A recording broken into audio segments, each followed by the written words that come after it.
12واں پرچہ غیر افسانوی ادب کی اہم اصناف کا مطالعہ۔ سوال: سانح کی جمع کیا ہے؟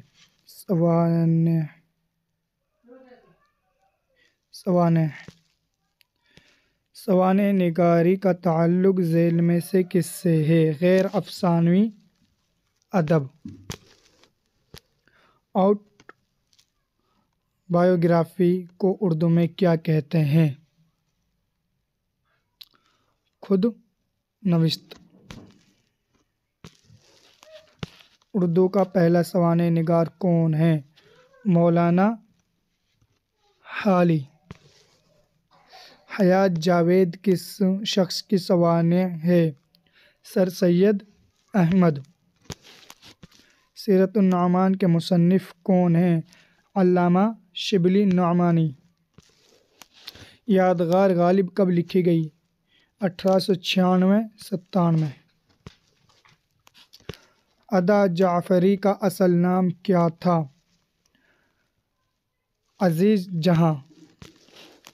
چند ہم عصر صنف کے اعتبار سے کیا ہیں؟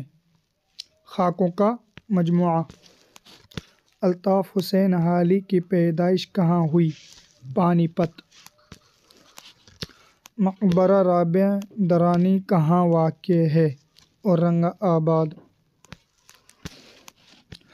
رشید احمد صدیق کا خاکہ کندن کس مجموعے میں شامل ہے؟ ہم نشان رفتہ۔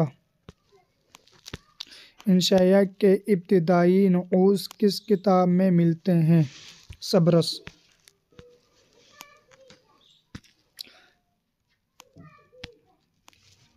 نیرنگ خیال میں شامل مضامین کس صنف میں شمار کیے جاتے ہیں؟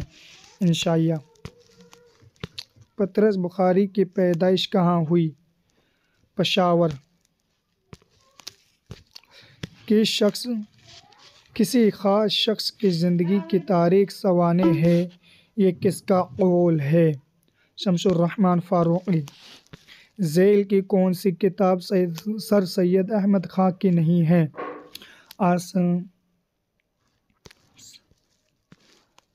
المامون۔ ذیل کی کس کتاب میں مرزا غالب کا ذکر نہیں ملتا؟ آثار السنادید۔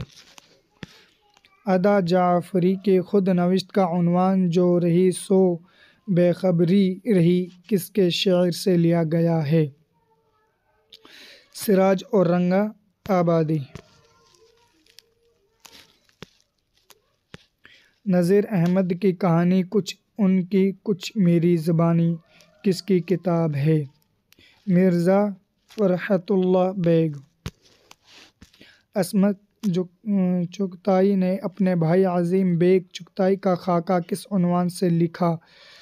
دوزخی۔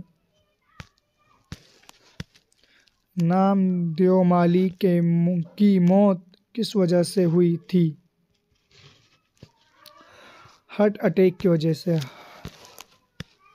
مولوی عبدالحق کے والد کا نام کیا تھا؟ شیخ علی حسین۔ رشید احمد صدیقی کے جد امجد کس ملک سے ہندوستان آئے تھے؟ ترکستان۔ خواجہ حسن نظامی کی پیدائش کہاں ہوئی؟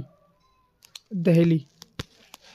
مجھے میرے دوستوں سے بچاؤ کس کا انشائیہ ہے؟ سجاد حیدر یلدرم۔